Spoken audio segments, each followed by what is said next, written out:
Boa noite a todos. Que a paz de Jesus possa permanecer em nossos corações. Hoje nós vamos discorrer um pouquinho sobre o perdão.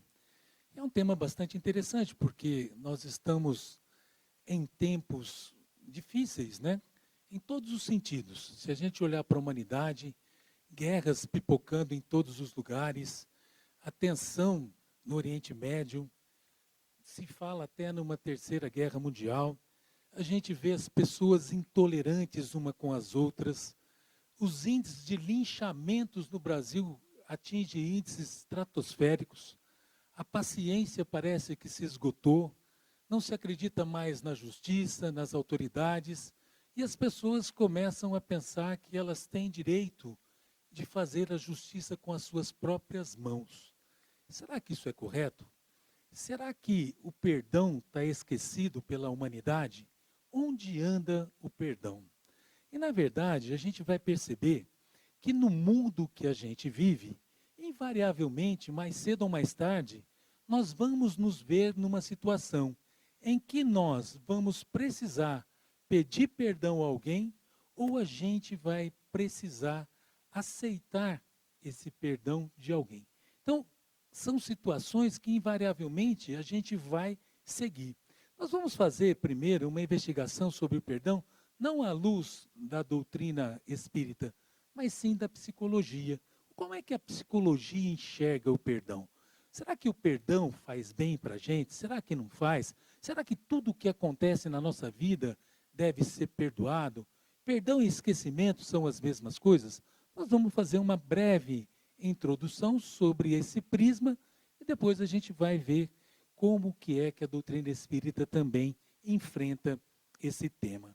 Na verdade, segundo a psicologia, o perdão ele representa cura emocional. Por que ele representa cura emocional? Porque quem é ferido em alguma situação, quem sofre, né, uma dor, quem sofre, invariavelmente ele acaba ficando ressentido. Ele acaba sofrendo uma raiva, ele tem um ressentimento dentro de si. E será que conservar essa mágoa, esse ressentimento, essa raiva, muitas vezes, será que isso faz bem para a criatura humana? Será que isso é uma coisa que dá para conviver tranquilamente, como se não existisse? Então, na verdade, o perdão, ele representa, à luz da psicologia, cura emocional, porque quando a criatura realmente ela demove-se da ideia da vingança, do reproche, ela começa a sentir-se melhor emocionalmente. E isso é muito importante para a gente. E essa visão da psicologia, da cura emocional, ela tanto se aplica ao ofensor, como se aplica também ao ofendido. Porque o ofensor, muitas vezes, o que ele faz?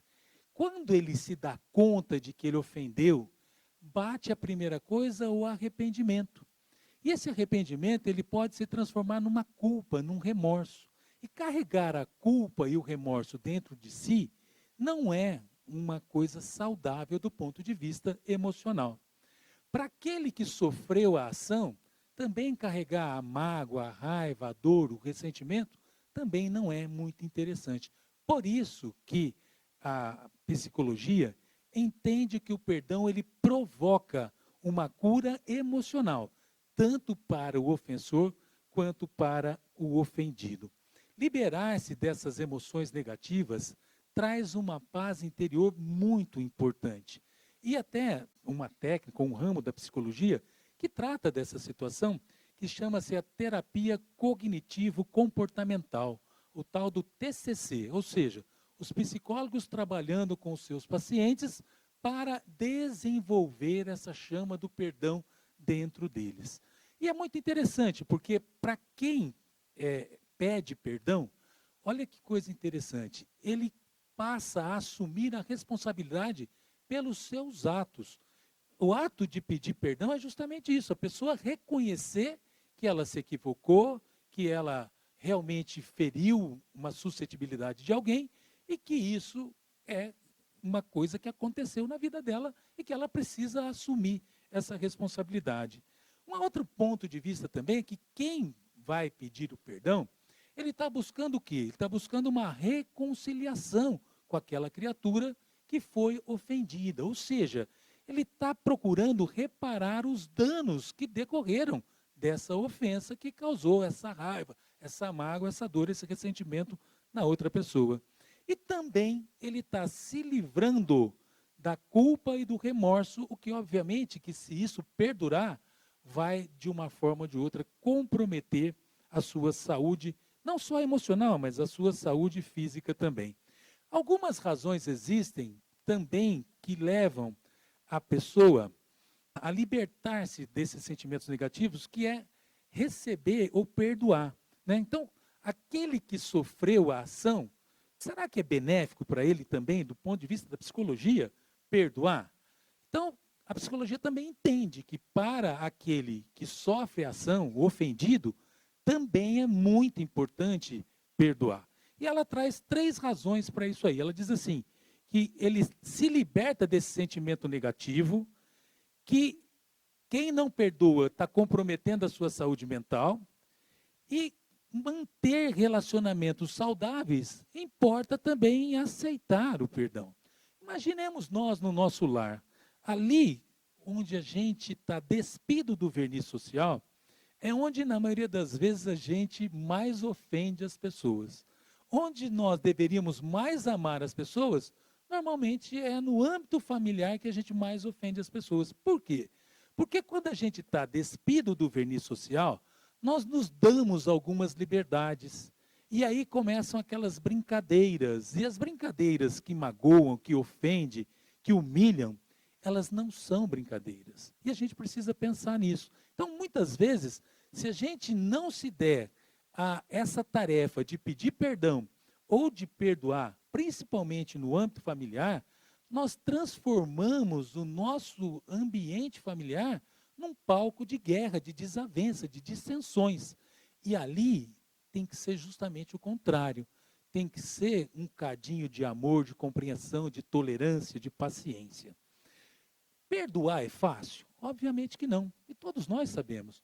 Muitas vezes, pequenas ofensas que nos são irrogadas, a gente leva tempo, leva às vezes anos para digerir aquilo, para aceitar aquilo, para aceitar as pessoas como elas são.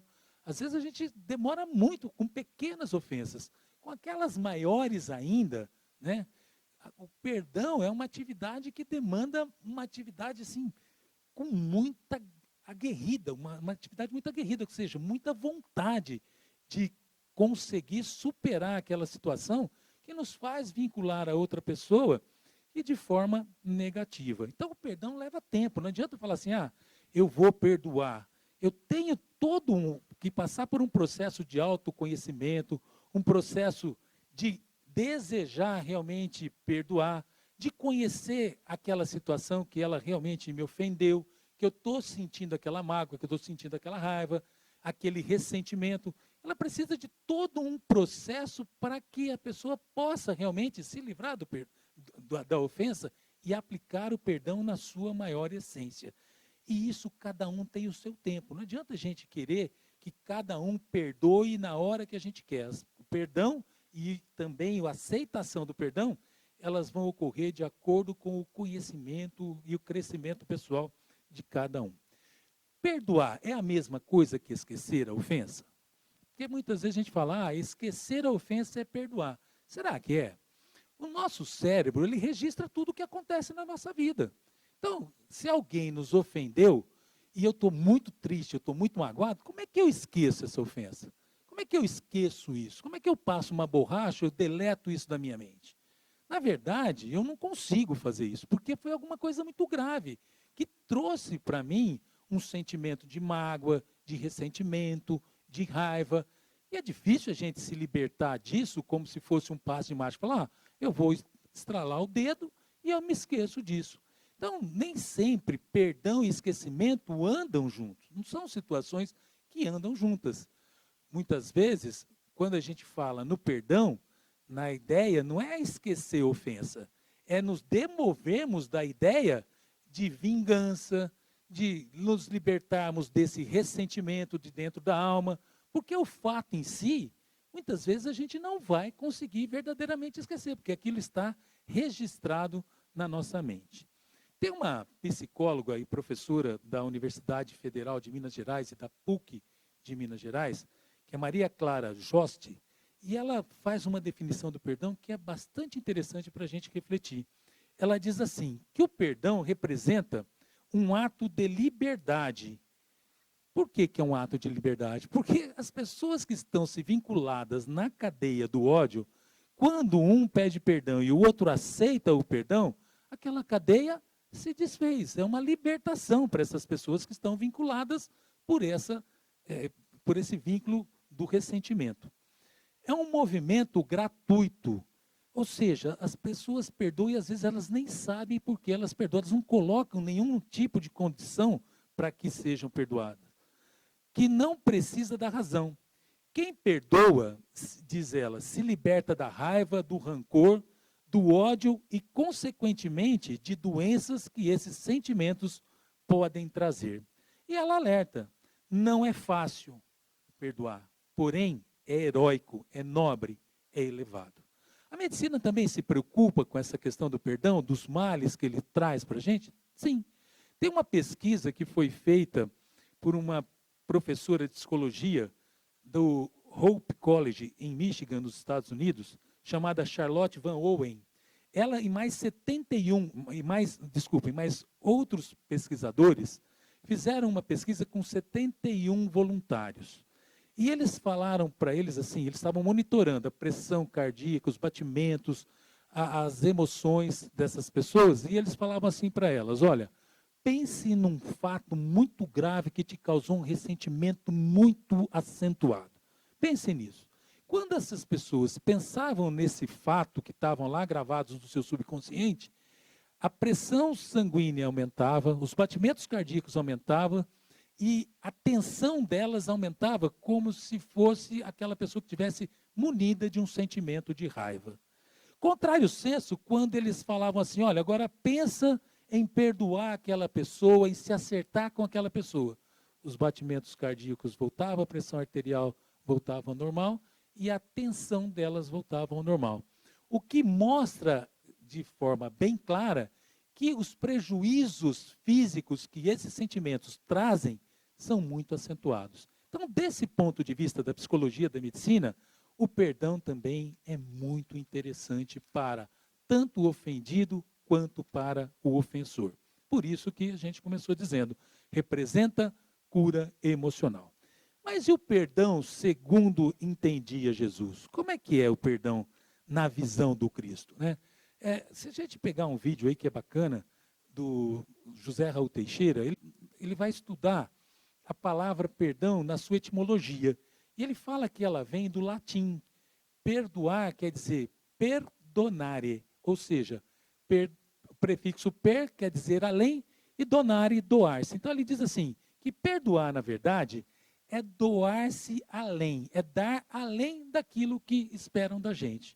E ele fala que em muitas passagens o Cristo nos convidou a dar além daquilo que se esperava da gente. E tem muitas passagens realmente que o Cristo prega o perdão, né? Tem muitas situações em que ele vai nos mostrar a importância do perdão. Quando ele diz assim, se alguém lhe bater numa face, ofereça a outra face. Como é que a gente entende essa lição do Cristo? Alguém vem me dar uma bofetada e eu viro para ele e falo, cara, está aqui, bofeta do outro lado. Será que é isso que o Cristo quis dizer? O que ele quis dizer quando ele diz assim, olha, quando você sofrer agressão na face, dê a outra face. Na verdade, essa outra face que o Cristo está nos convidando a dar, é uma face interna.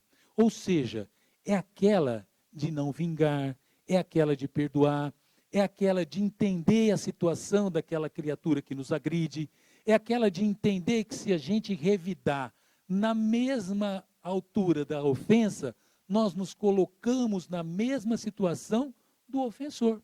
Então, o Cristo, quando ele nos convida a isso, e por que o Cristo vem dizer isso? Porque, na verdade, na época que o Cristo vem, ainda era muito atual a lei de Talião.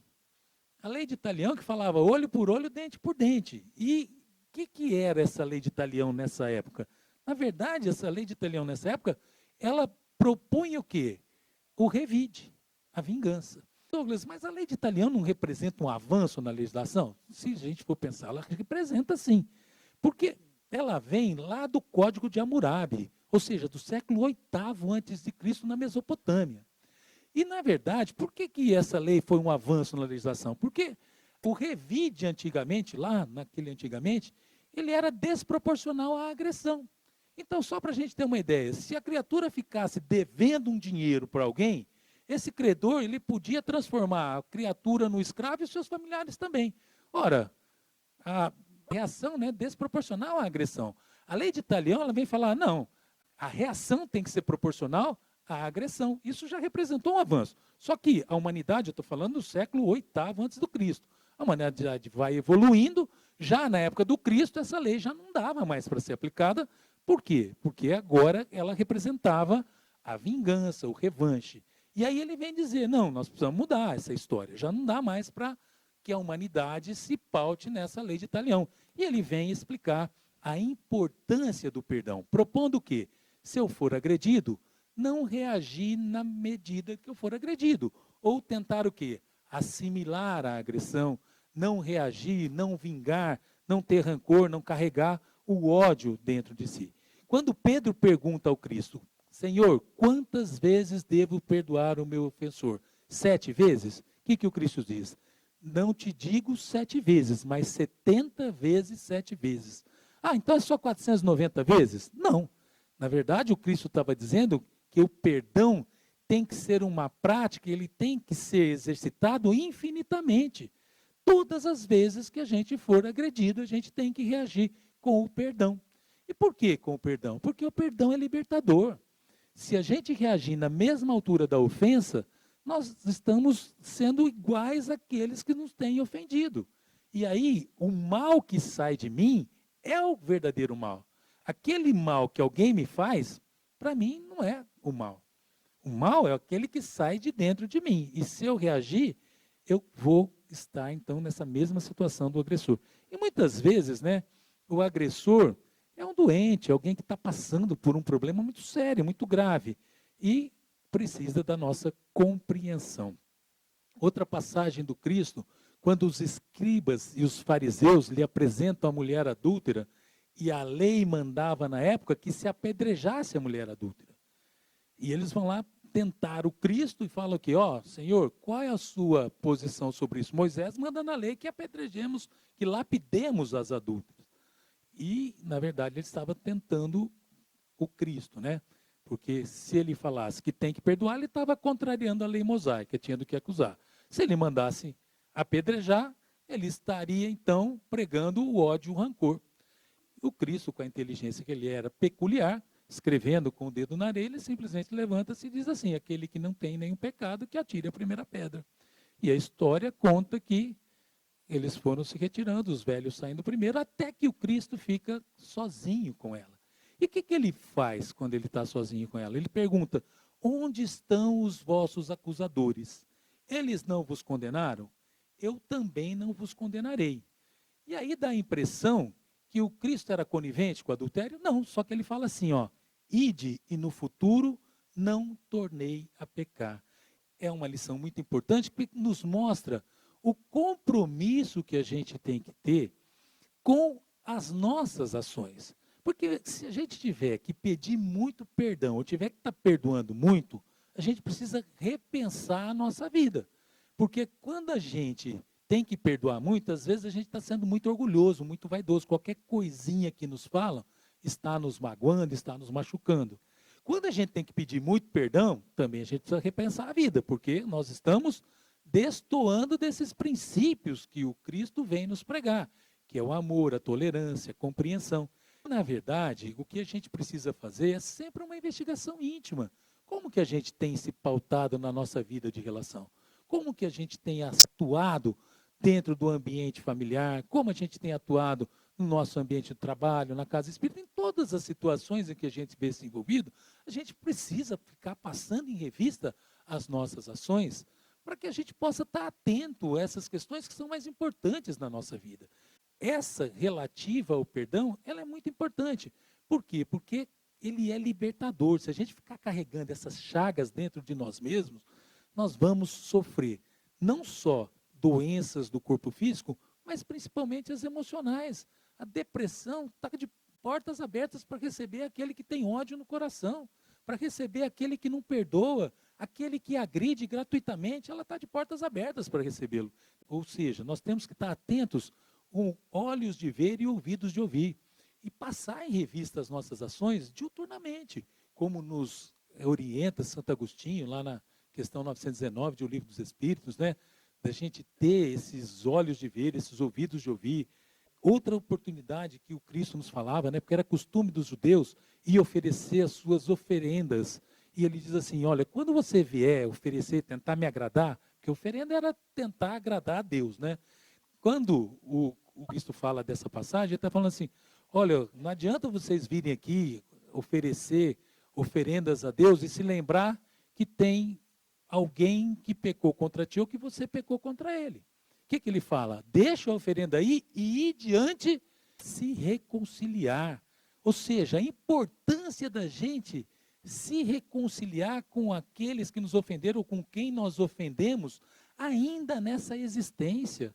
Olha a importância disso, e o Cristo está dizendo, não adianta você querer agradar a Deus se você não perdoar o seu ofensor, se você não pedir perdão para aquele que você ofendeu.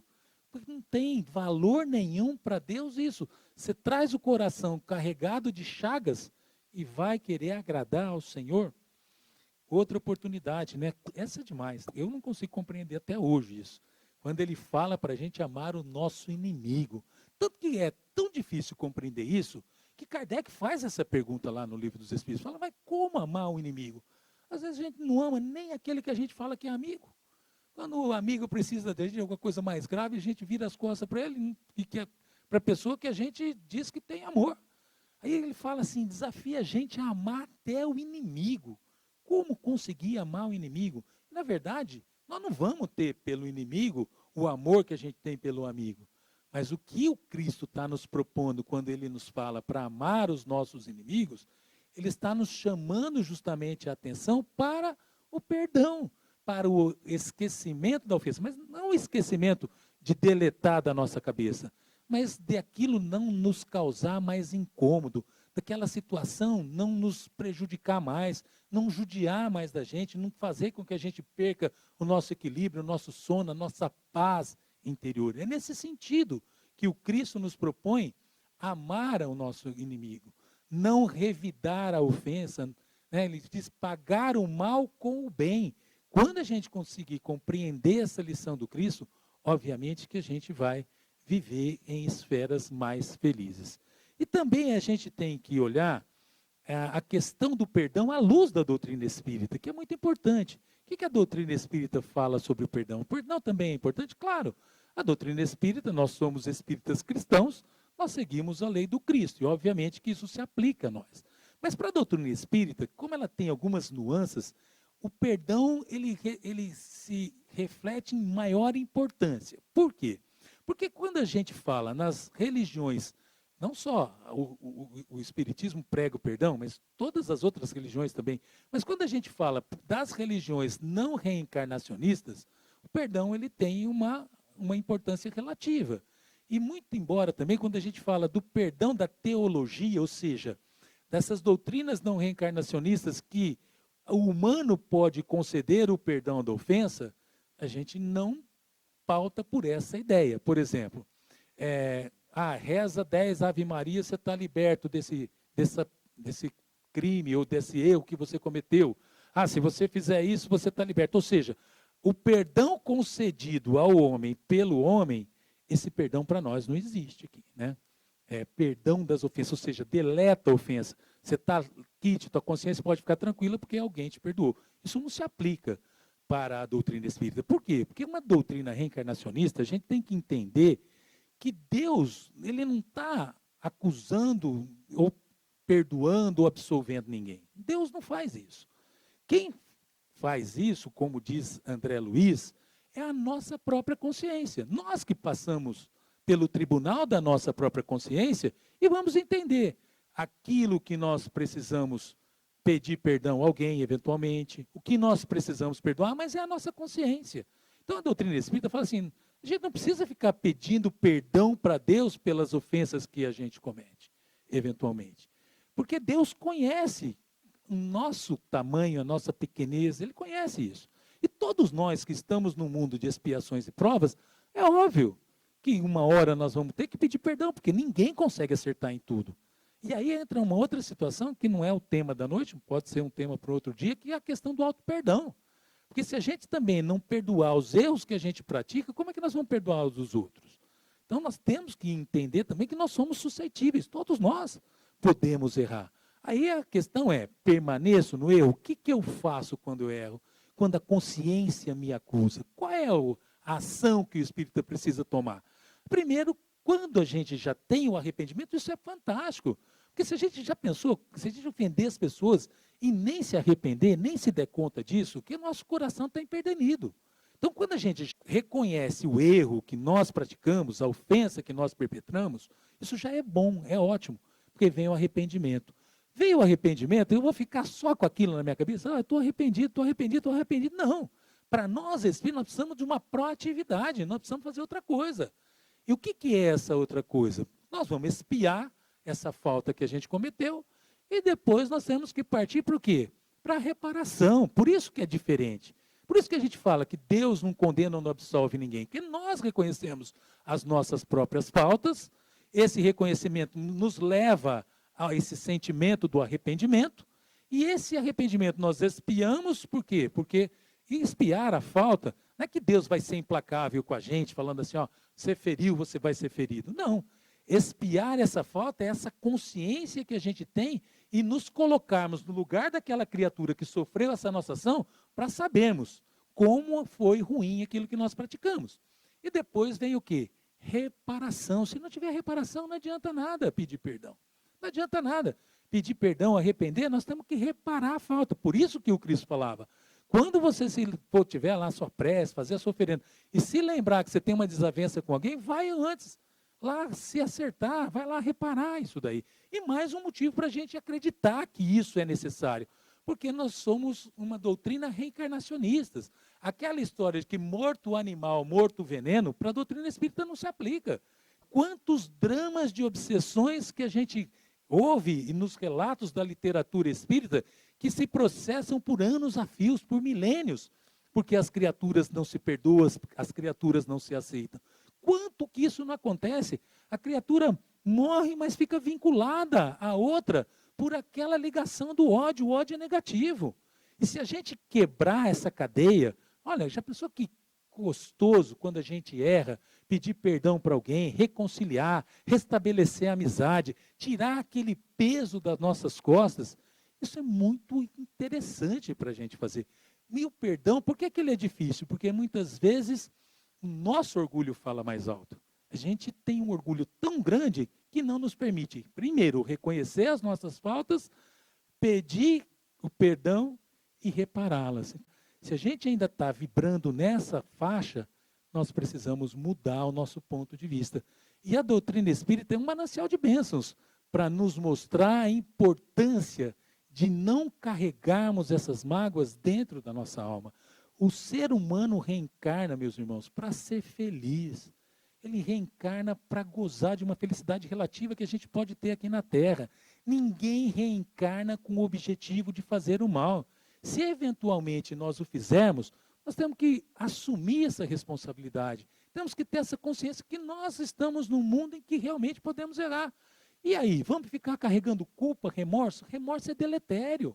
O remorso não nos tira de lugar nenhum. A gente só fica sofrendo por aquela ação que nós praticamos, que nós estamos arrependidos. Isso não muda nada. Por isso que a gente precisa partir para a proatividade, a reconciliação.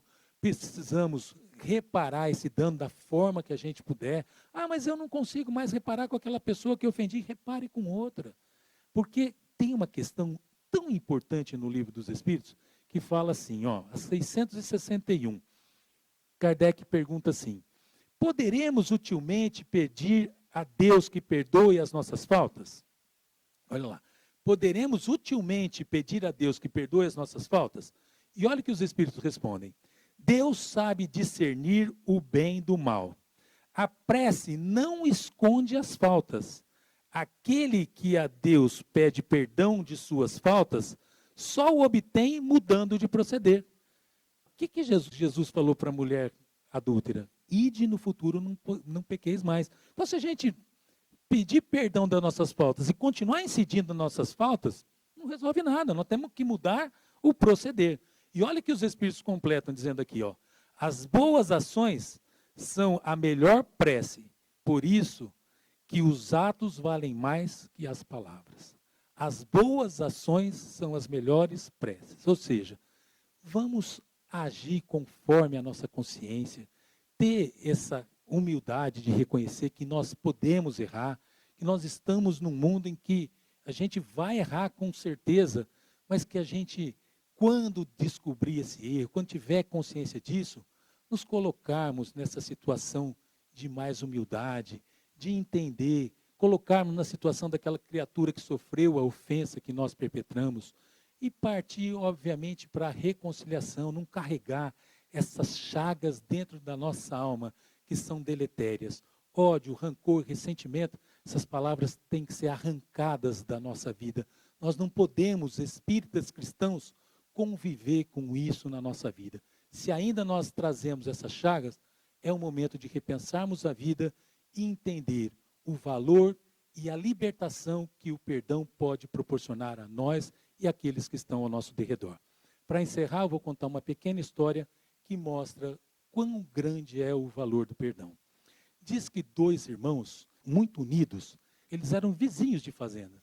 Viviam muito unidos mesmo, tinham uma amizade muito profunda. Tanto que um ajudava o outro naquelas atividades que eles precisavam. Isso eles viveram assim por mais de 50 anos. Tinha o irmão mais velho e o irmão mais moço. Por uma questão qualquer, eles começaram a ter desavenças, ao ponto que essas desavenças foram crescendo, que eles pararam de se conversar e de se visitar e realmente construíram uma inimizade entre eles. E essa mágoa foi sendo carregada, cada um no seu canto, não se procuravam, não se conversavam, e essa mágoa foi sendo alimentada. Um certo dia, um senhor de cabelos e barbas brancas bateu à porta da casa do irmão mais velho. E ele veio com umas ferramentas, o outro o recebeu e ele disse, olha, eu sou um carpinteiro, você não precisa dos meus serviços aí na sua fazenda, na sua casa? Eu estou colocando os meus serviços à disposição. E esse irmão mais velho, que tinha aquele rancor dentro da alma, ele falou, eu tenho sim um serviço para você, venha cá que eu vou te mostrar.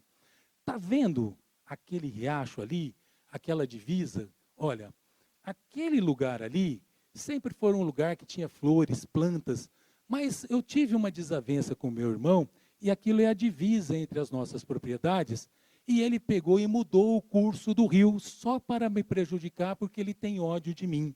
E eu quero dar o revanche a ele. Está vendo onde tem aquelas árvores ali? Eu quero que você construa ali uma parede, um muro muito alto, de mais de 3 metros de altura, porque eu nunca mais quero ver o meu irmão. Você compreendeu o que eu estou te determinando a fazer? O carpinteiro pensou, falou, já compreendi, tá bom. E aí, o carpinteiro foi começar o trabalho. E o irmão mais velho ajudou a carregar as ferramentas, as tábuas, para se construir esse muro alto que ele não desejava mais ver o seu irmão. Mas ele tinha os afazeres para realizar na cidade. Então ele orientou o carpinteiro e foi para a cidade fazer aquilo que ele tinha que realizar.